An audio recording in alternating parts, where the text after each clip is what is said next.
Welcome to Mindset and Stone podcasts, where we dive deep into the most compelling books on the shelf.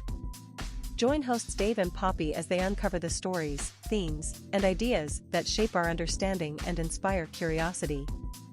Get ready to explore the big ideas that leave a lasting impact. Let's get started. Have you ever had that feeling where the ground beneath your feet just feels, well, unsteady? Oh, yeah. I don't mean literally like you're in an earthquake or something, but, metaphorically. You wake up, you grab your phone, which is, let's be honest, usually mistake number one. Always. And you check the headlines or maybe just the general state of the world, and you feel this low-level humming vibration of anxiety. It's like the rules have changed overnight, but nobody sent you the new rule book.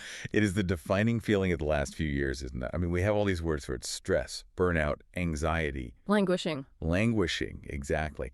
But I think tremor is the perfect word. It's not always a huge crash.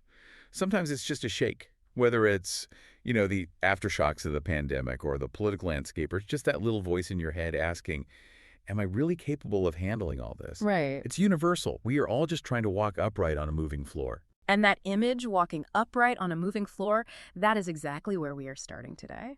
We are doing a deep dive into The Light We Carry by Michelle Obama. Now, before anyone thinks, okay, another political memoir, I'm going to tune out, let's just stop right there. We need to be really clear about what this is and what it isn't. This is not Becoming Part 2. It's not a chronological history of state dinners and ball gowns. Not at all. It's something completely different. It really is. Becoming was about looking back, a retrospective on how she got to where she is.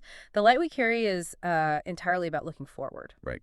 It was written in the middle of the pandemic during that isolation we all felt, and it asks this very specific, very urgent question.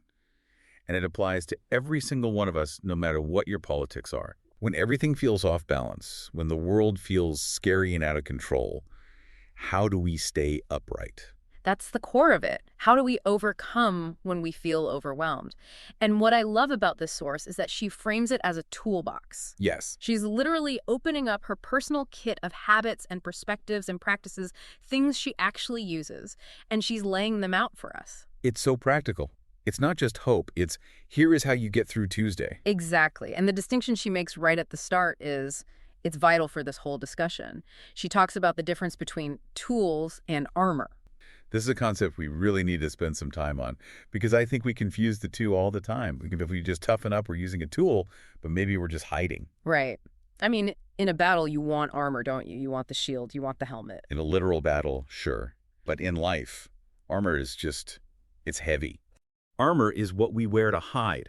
It's what we use to protect ourselves by shutting things out, keeping people away, or pretending we don't have feelings. It might keep you safe for a little while, but it also keeps you stuck. It restricts your movement. It suffocates you. And tools? Tools are active. Tools let us function.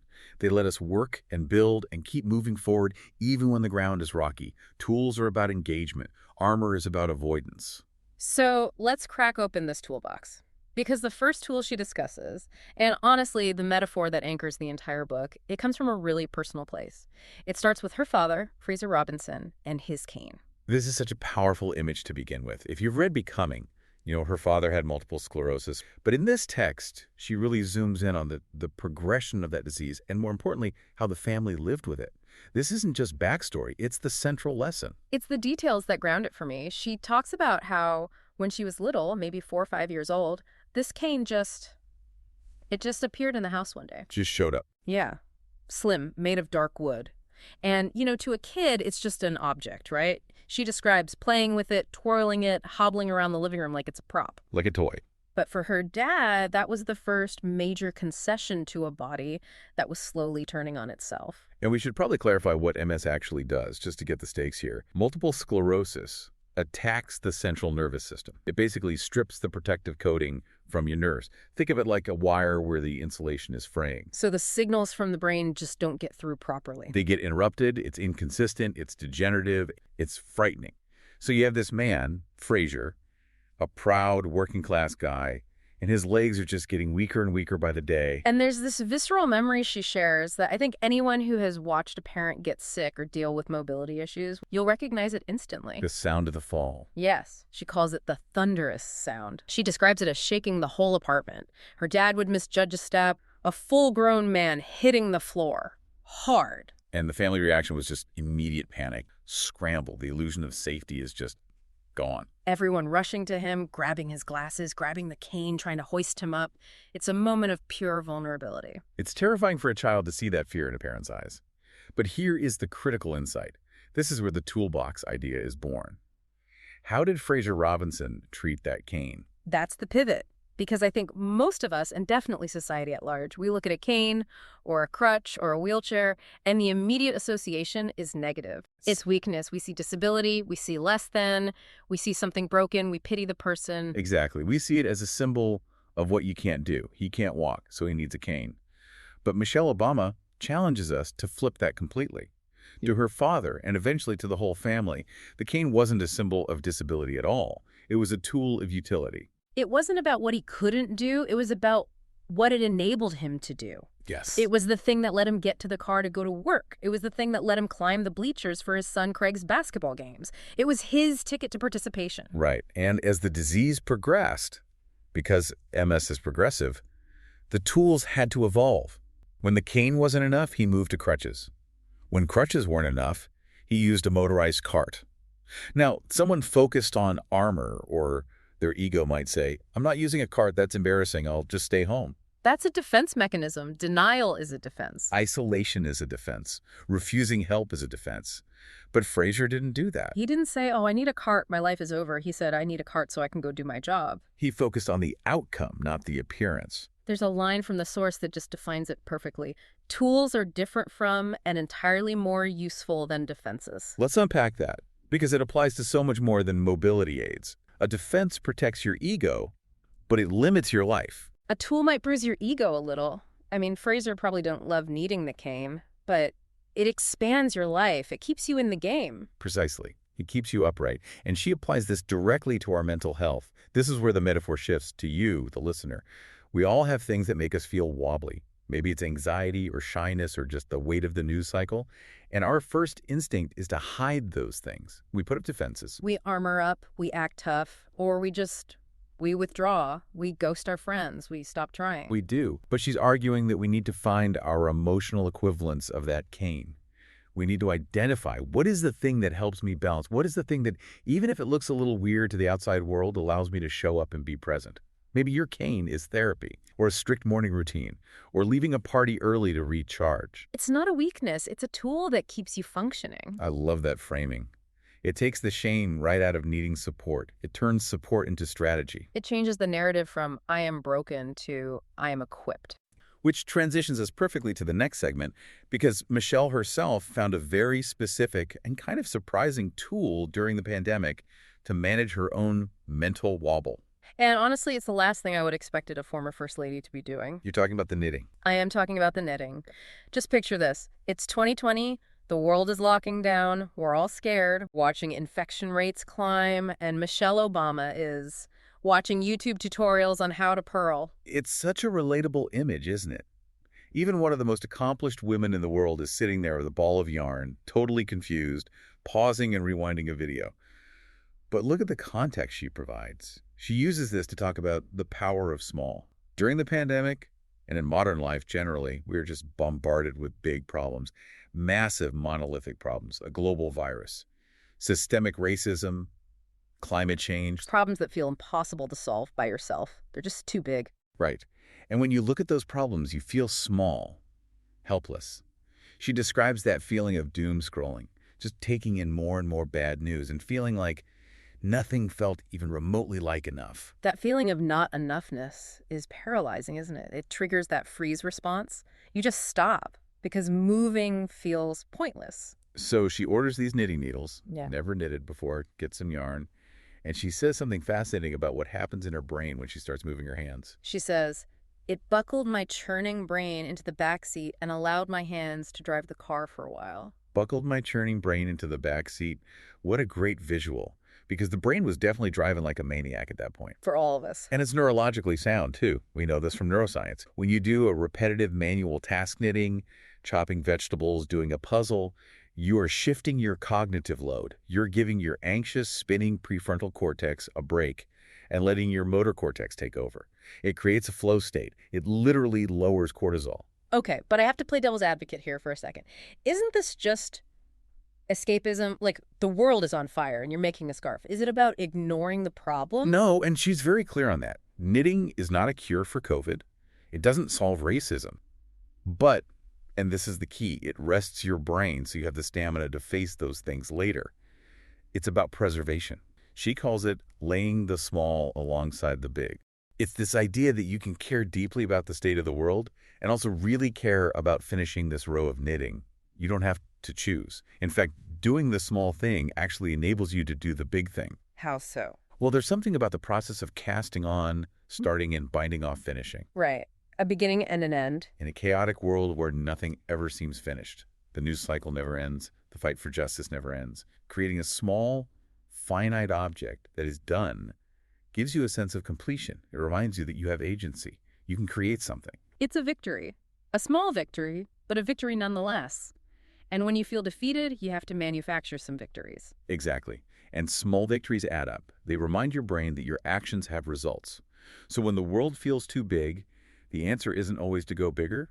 Sometimes the answer is to go smaller. Regain control over the only thing you actually control, your own hands. Right. So we have the cane as a tool for physical balance, and knitting as a tool for mental balance. But there's another tool she talks about that deals with our internal monologue. And this one starts with a friend of hers named Ron. I love the story of Ron. It's so simple, but it hits you hard because of the contrast. It's hilarious and profound all at once. So Ron has this morning ritual. He wakes up, goes to the bathroom, looks in the mirror, and loud enough for his wife to hear, he just goes, "Hey, buddy!" Hey, buddy, with total enthusiasm. Just genuine warmth, like he's greeting his best friend. And when I read that, I laughed, but then I immediately stopped laughing because I realized I've never done that. Not once. Most of us don't. In fact, Michelle contrasts it with her own experience and the experience of many women, though men do it too. When we look in the mirror, what's the first thing we do? What's the default setting? We audit. We inspect for flaws. We audit. We catalog what's wrong. Puffy eyes, gray hair, new wrinkle, dry skin. We look for what needs fixing. It's an immediate critique. We start our day by judging ourselves. She calls it the critical face, and she connects this to a brilliant insight from the author Toni Morrison. Oh, the Toni Morrison question, yes. This is a parenting insight, but it applies so perfectly to the self. Morrison observed that when a child walks into a room, most adults immediately look to see if the kid's shirt is tucked in or their hair is combed. They look with a critical eye, thinking they're being helpful. But Morrison asks, does your face light up? It hits hard. When your kid walks in, does your face just say, "I am so glad you're here"? Before any critique, before any instruction, just pure gladness. It's unconditional, positive regard.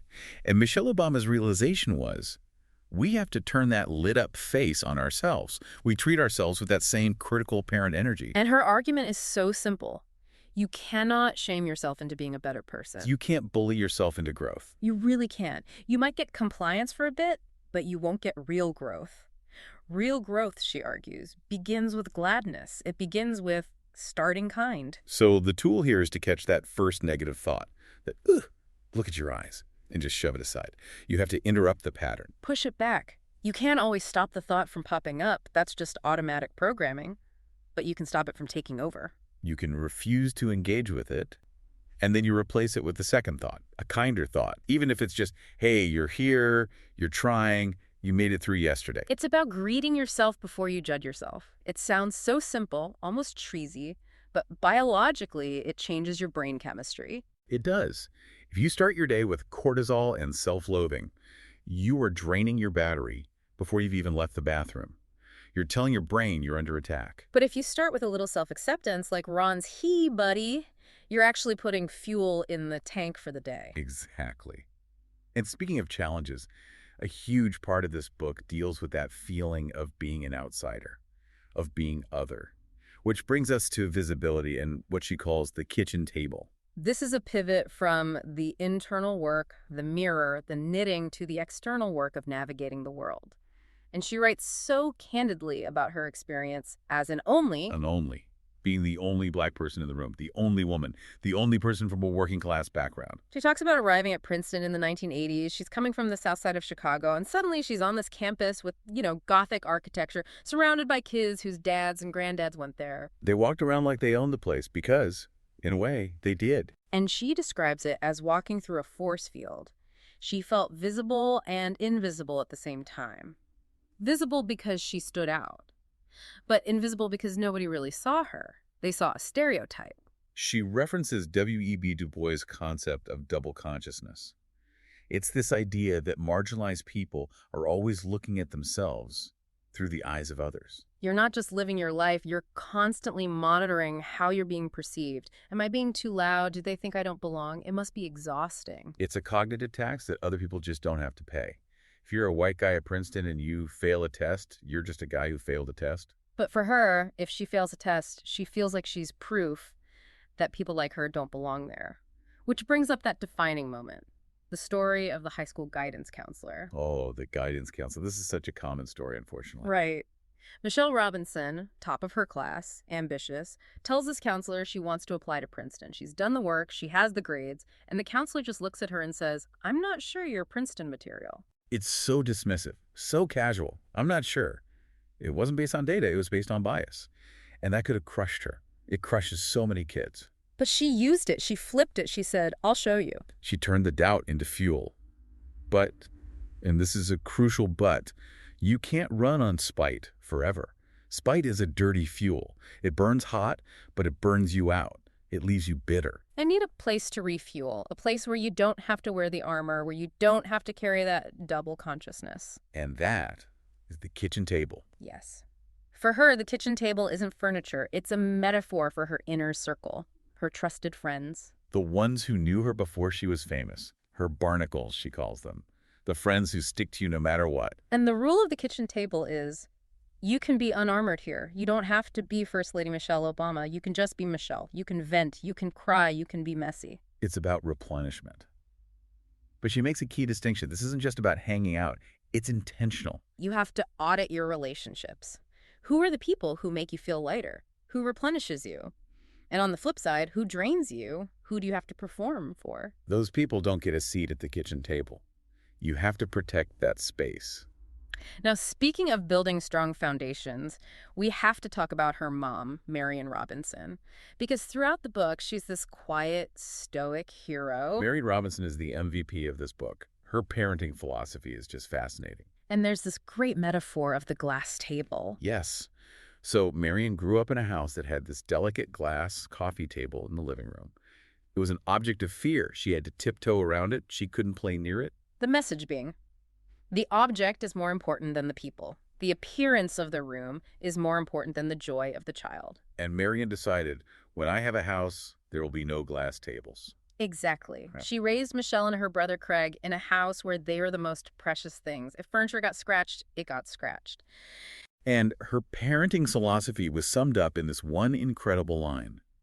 I am not raising babies. I am raising adults. I am not raising babies. I am raising adults. That is such a huge shift from so much of modern parenting. It means she wasn't hovering. She wasn't solving every problem for them. She was giving them the tools to solve their own problems. That builds resilience. If you treat your kids like they're fragile, like a glass table, they grow up thinking they're fragile. If you treat them like capable adults in training, they grow up capable. So we've got the kitchen table for support, this foundation of self-worth from starting kind, and these tools like knitting to manage our balance. But now we have to take all of that out into the world. A world that is often unfair, often mean, and often low. Which brings us to maybe the most famous phrase associated with her from that 2016 DNC speech, when they go low, we go high. We have to stop here and really break this down. A lot of people hear, when they go low, we go high, and they think it means be polite, be a doormat, smile while people insult you. Turn the other cheek in a really passive, submissive way. Just be nice. Right. And in this book, she's very, very clear that is not what she means. Not at all. She clarifies it so beautifully. Going high does not mean you don't feel anger. Yeah. It doesn't mean you don't fight back. It doesn't mean you let people walk all over you. So what does it mean if someone goes low, if they lie, if they attack you? What does going high actually look like? It means you operate from a place of integrity. It means you do not let their low actions drag you down into the mud with them. Because when you get in the mud, when you start fighting on their terms, trading insults, getting petty, you lose your focus. You lose your effectiveness. You just become more noise in the chaos. And she uses this great analogy for rage. She says rage is a dirty windshield. Yes, perfect visual. Rage is a feeling. It's real. But if you try to drive a car with a dirty windshield, what happens? You can't see where you're going, you crash. Rage blinds you. It's reactive. It obscures your destination. And she says hurt is a broken steering wheel. If you are driving based on your hurt, you have no control. You're just swerving, reacting to pain, not moving toward a goal. So going high isn't about ignoring the rage. It's about cleaning the windshield. It's about fixing the steering wheel. It's about pausing, processing that emotion, maybe at your kitchen table, and then making a plan. It's the difference between reacting and responding. A reaction is immediate, emotional, often regretful. A response is strategic. Going high is a strategy. It's saying, I'm going to achieve my goal despite you. I'm not going to let you distract me. And that is so much harder than just tweeting something angry back. It's doing the work. It's keeping your light on. She brings it back to that title, The Light We Carry. We all have this inner light, our skills, our joy, our values. When we go low, when we get cynical and bitter, we dim our own light. When we go high, we're using that light to cut through the darkness. And she says, one light feeds another. When you stay upright, when you go high, you give other people permission to do the same. It creates a ripple effect. It's contagious. Just like panic is contagious, stability and kindness and integrity can be contagious too. This has been such a rich discussion. We've covered the cane, the knitting, the mirror, the kitchen table, and the true meaning of going high. But as promised, we want to leave you with things you can actually do. Yes. Let's take these metaphors and turn them into a to-do list for your week.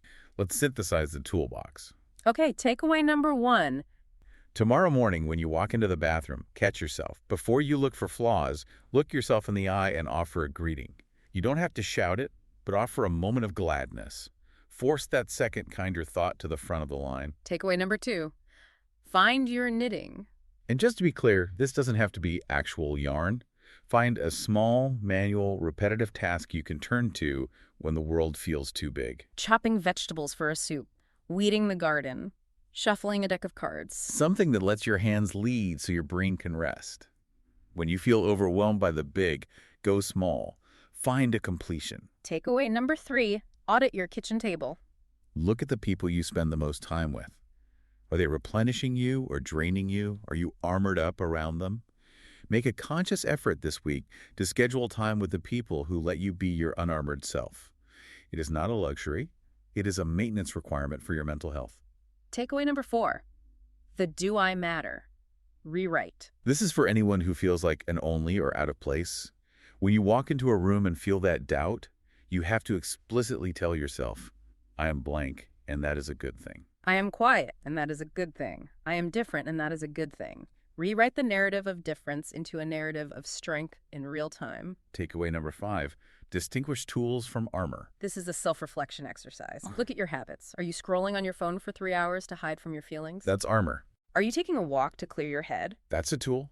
Try to drop the heavy armor just for a little while in your safe spaces. And finally, takeaway number 6. The pause. The dirty windshield. When you feel provoked, when you feel that rage, visualize the dirty windshield. Don't drive the car yet. Do not send the email. Do not post the tweet. Pause. Vent to a friend. Write it down. Clean the windshield first. Then ask yourself, what is the high road here? What is the strategic response that keeps my integrity intact? That is a powerful list. It's practical, it's grounded, and it's actually doable. It's a survival kit for the modern world. It really is. You know, we started this deep dive talking about the tremors, the uncertainty. And I think what Michelle Obama is telling us is that we can't stop the ground from shaking. No, you can't. The world will always be uncertain. There will always be low moments. You can't control the terrain. But we can control our balance. We can build our tools. We can choose our response. We can choose to stay upright. And we can choose to help others stay upright, too. I want to leave you with a quote from the book that really stuck with me. She's citing a poem, but she directs it right at the reader. She says, "You are the breaking news of the century. You are the good who has come forward." It gives me chills every time. You are the good. So here is our challenge to you this week. Pick one small thing. Just one. Maybe it's one row of knitting, literal or metaphorical. Maybe it's organizing one drawer. Maybe it's that one moment of kindness in the mirror. Master that one small thing and just let that small victory sit alongside your big challenges. And see how it changes your balance. We would love to hear about your small victories or your he-buddy moments. Reach out to us. Let us know what tools you're adding to your toolbox. We're all in this build together. Stay upright, keep your light, and we'll see you next time on the Mindset and Stone podcast. Take care, everyone. We hope you're leaving with fresh insights and a spark of inspiration.